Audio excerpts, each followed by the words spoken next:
Baiklah, bismillahirrahmanirrahim. Assalamualaikum warahmatullahi wabarakatuh. Perkenalkan, nama saya Raden Fauzan dengan NIM 11920600080. Pada kesempatan kali ini, saya akan mempraktikumkan praktikum pada salah satu mata kuliah, yaitu Fisiologi Tumbuhan, dengan judul praktikum Osmosis.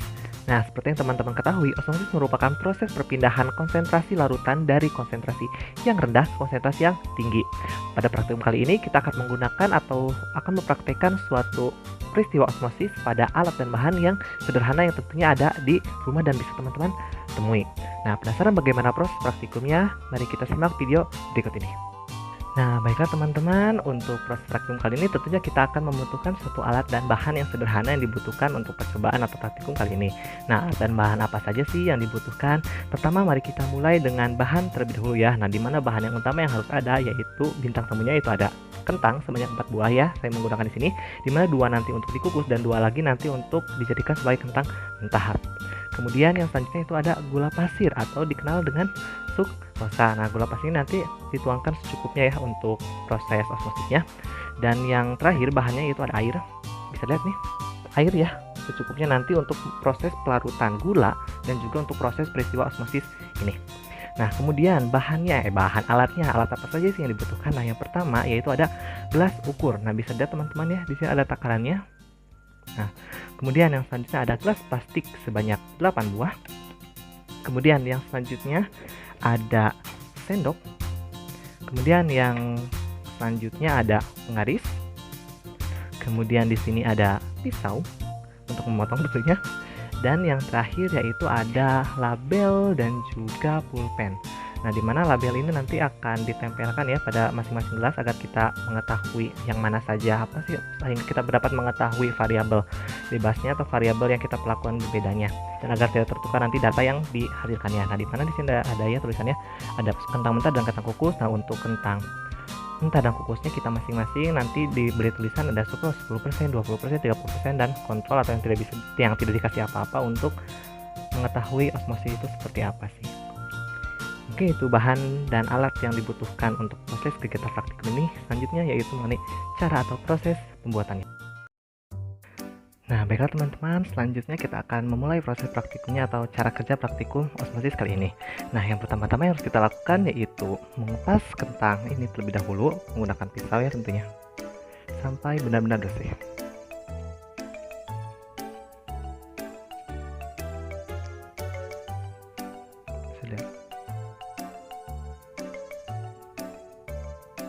Nah, bisa teman-teman lihat sendiri ini adalah kentang yang sudah dikupas. Nah, langkah selanjutnya yaitu kita akan mengukus kentang terlebih dahulu untuk mendapatkan kentang kukusnya. Nah, teman-teman, inilah kentang yang sudah saya kupas sebelumnya. Langkah selanjutnya yaitu kita akan mengukus kentang ini sehingga nanti akan didapatkan 2 jenis kentang ya, yaitu ada kentang kukus dan juga ada kentang yang mentah untuk proses osmosis kali ini. Baiklah teman-teman, langkah selanjutnya yaitu kita akan melakukan proses pengukusan kentang. Kita masukkan saja kedua kentang ini langsung ke dalam. Nah, seperti itu. Kemudian kita tutup menggunakan menggunakan tutupnya tentunya. Nah, setelah itu kita tunggu selama beberapa menit sehingga kentang tersebut matang dengan cara dikukus. Baiklah teman-teman, sepertinya proses pengukusannya sudah selesai nih. Mari kita angkat kentangnya.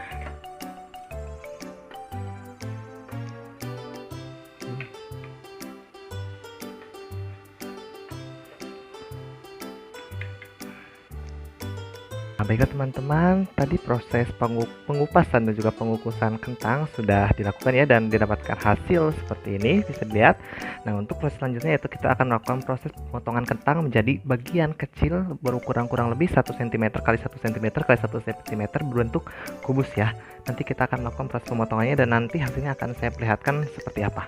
Mari kita lihat. Nah, baiklah teman-teman, tadi kita sudah melakukan proses pemotongan kentangnya menjadi ukuran kubus dengan panjang 1 cm atau dengan sisinya 1 cm, bisa lihat ya seperti ini.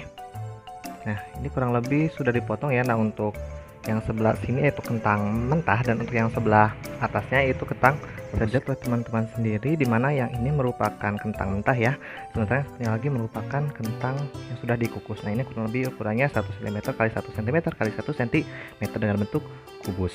Nah, proses selanjutnya yaitu proses pemasukan kentang ke dalam larutan. Untuk Untuk langkah selanjutnya, setelah tadi kita memotong kentang dengan ukuran sisi 1 cm, kita selanjutnya akan melakukan proses pembuatan larutan gulanya menggunakan sukrosa. Nah, sebelumnya kita harus mempersiapkan ya 8 buah gelas.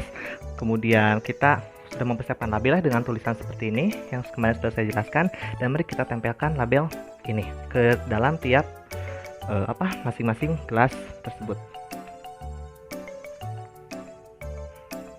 Nah, tempelkan seperti ini ke semua gelasnya, kurang lebih seperti ini ya. Setelah ditempelkan, yaitu ada kontrol yang dimana tidak akan dimasukkan atau hanya berupa air biasa. Kemudian kedua ada sukros 10% yang nantinya akan dimasukkan gula sebanyak 1 sendok makan, ada sukrosa 20% dan ada sukrosa 30%. Nah, langkah selanjutnya kita akan memasukkan gula terlebih dahulu ke dalam masing-masing gelas sesuai dengan takaran dan kebutuhan. Bisa teman-teman lihat sendiri ya, seperti ini di sana sudah kita jajarkan untuk proses pemasukan gula pasir ke dalam tiap-tiap gelas tersebut. Nah, untuk yang pertama kita masukkan untuk yang sukrosa 10% dulu, yaitu sebanyak 1 sendok makan ya. Kita masukkan 1 sendok makan kurang seperti ini. 1. Kemudian ini juga 1. Kemudian selanjutnya untuk 2 sendok makan untuk sukrosa 20%. 1, 2, 1, 2. Dan yang terakhir untuk yang 3%, 30% yaitu sebanyak 3 sendok makan. 1, 2, 3, 1, 2, dan 3. Nah, seperti itu. Oke, selanjutnya itu proses pemasukan air ya ke dalam tiap-tiap gelas sebanyak 100 ml yang akan kita takar pada gelas ukur seperti ini ya. Bisa lihat 100 ml. Nah, kurang lebih di sini. Nanti kita akan masukkan airnya. Oke teman-teman, selanjutnya kita akan melakukan proses pemasukan air ya, atau pengukuran air ke gelas ukur, yaitu sebanyak 100 ml.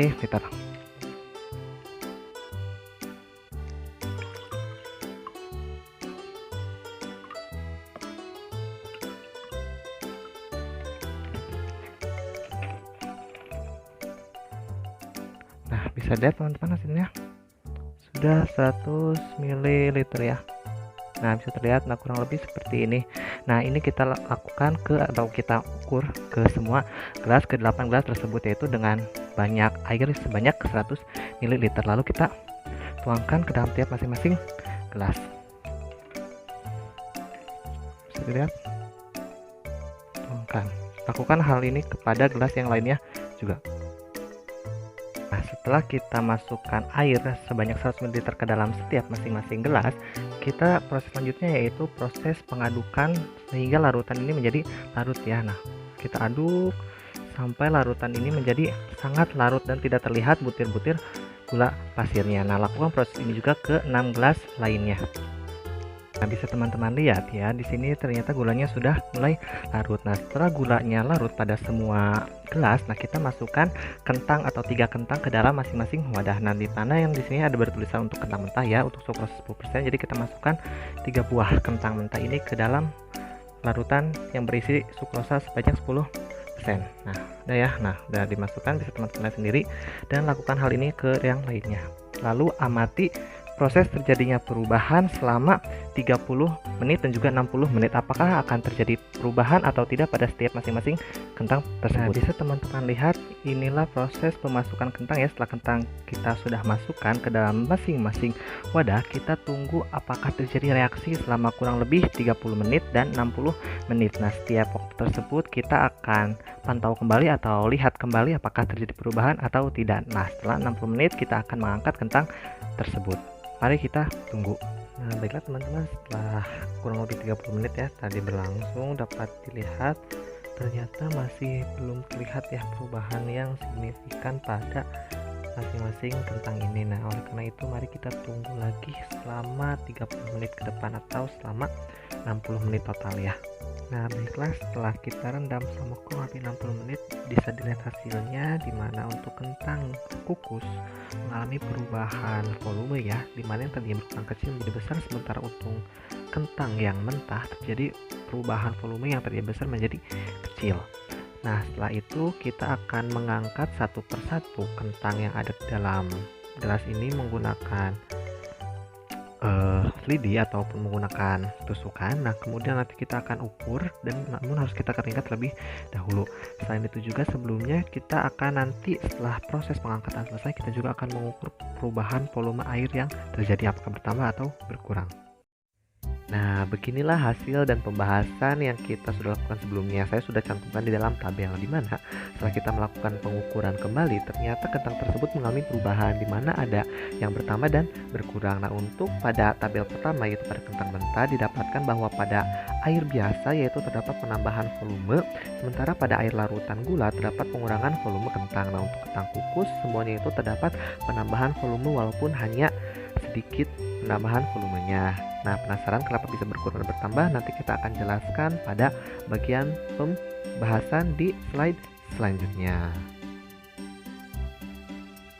Nah, selain itu juga di sini hasil pembahasan yang selanjutnya yaitu mengenai data kualitatifnya. Nah, di mana dapat kita lihat pada untuk kentang mentah di sini terdapat yang dinamakan dengan tekstur kentangnya, yaitu awal-awalnya yaitu keras dan lama-lama menjadi agak lembek pada urutan gula, sementara pada air tetap keras. Terus untuk proses warnanya, di mana dari kekuningan merubah menjadi kuning pucat. Nah, untuk volume airnya yaitu terdapat perubahan volume air, di mana pada air biasa itu airnya berkurang, sementara pada air larutan gula volume airnya bertambah. Nah, untuk kentang kukus itu sendiri, di mana teksturnya pertama itu lunak, kemudian setelah lama direndam menjadi agak sedikit mengeras.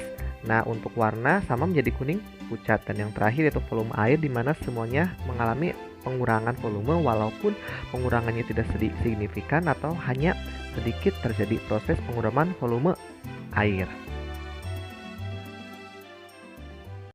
Nah, di sini kita akan membahas kenapa sih tadi terjadi perubahan volume, baik itu volume air ataupun volume kentang itu sendiri, dan perubahan tekstur. Nah, hal tersebut dikarenakan terjadi proses yang dinamakan osmosis. Nah, di mana osmosis itu merupakan suatu proses perpindahan molekul pelarut, yang misalnya itu air, ya ingat, pelarut, dari konsentrasi rendah ke konsentrasi tinggi, atau dari bagian yang encer ke bagian yang pekat melalui suatu membran yang dinamakan membran semi-permeable. Nah, di mana membran semi-permeable ini hanya bisa dan harus dilewati oleh pelarut misalnya air. Jadi tidak semua atau tidak sembarang molekul atau pelarut yang lainnya itu dapat dilewati atau dapat melewati membran semi-permeable ini. Jadi membran ini bersifat selektif dan hanya mampu untuk meloloskan beberapa jenis pelarut saja. Nah, kemudian di sini juga untuk memperhatikan gradien tertanam sepanjang membran. Nah, kurang lebih pengertian osmosis itu seperti itu.